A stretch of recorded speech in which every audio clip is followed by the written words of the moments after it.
Energy. From cooking to cars to computers, it's fundamental to modern life. You've probably noticed that making and using energy has an impact. But how would you go about reducing that impact? It's difficult to know where to start, isn't it? Luckily, you've come to the right place, because this is the story of energy. Let's start with the mobile phone, something now over 92% of us Brits own. Like all the other gizmos and gadgets we have in our lives, your phone uses energy. So, for every second that it's plugged in, your electricity bill will be creeping up. And it all adds up too, with the typical house using around 3,330 kilowatt hours per year, which costs about £480. Certainly not an insignificant amount. Now, there are lots of homes in the UK, but not so many places that produce electricity, which means that the electricity you use has to travel huge distances between the power station and your plug. To do this, it has to travel at high voltage on top of these big old metal pylons. Well, weirdly, this method is actually quite inefficient, as transporting the electricity actually requires some of its own power. And a lot of electricity is lost before anyone even has the chance to use it. But before any electricity can be transported, it's got to be generated. In the UK, there are quite a few ways this happens, but the main methods are nuclear, coal, and gas. We do use some forms of renewable energy, like wind, solar, and hydro, but currently these only provide a fraction of our needs. For this story, we're going to focus on gas, because in the last 30 years, it has overtaken coal as our biggest source of fuel for electricity production. Let's start with the science. Like all other fossil fuels, natural gas is formed underground over thousands of years, and we use it much quicker than it can be renewed. It's extracted by drilling under the Earth's surface into gas fields. The problem is, as gas fields start to run out, gas companies have to move on to more expensive and riskier methods to get their gas.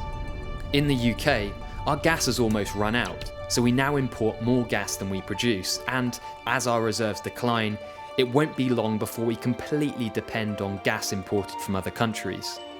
When we import it, from mainland Europe for example, gas can be transported through a vast network of pipelines that run across the continent. Unfortunately, these pipes can be turned off, something that's actually happened in the past. Some more distant countries also have huge natural gas reserves, which are turned into a liquid to transport overseas. But the UK isn't the only country that wants to get its hands on this gas, so there's competition for shipments. What's more, revenues from selling a country's fuel rarely benefit its local people. Instead, profits often line the pockets of wealthy shareholders. Right, let's head back to good old Blighty. While some of the gas is delivered to homes, most of it is piped directly to power stations, where it's burnt to drive turbines that then produce electricity. While gas produces up to 45% less CO2 than coal, it still accounts for a whopping 5.3 billion tonnes a year of CO2 emissions. Okay, let's now revisit our trusty mobile, still plugged in of course. But that's not the only thing in this house that needs power.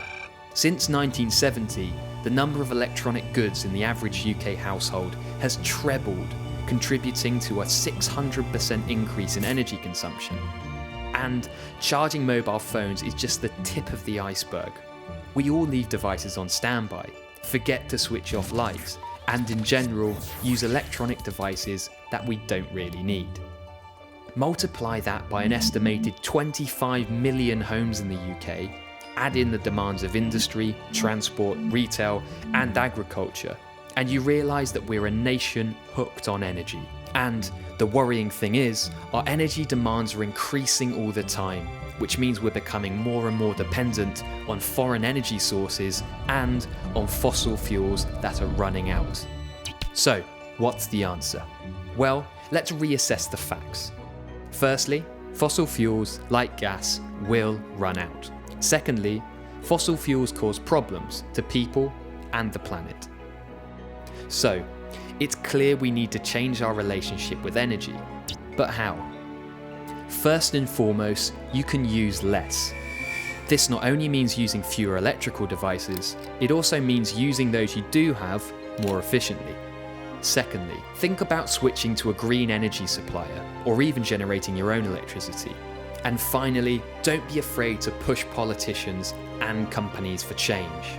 By voting for the greenest parties, signing petitions, writing to MPs, and avoiding organisations that operate unsustainably, you can create change.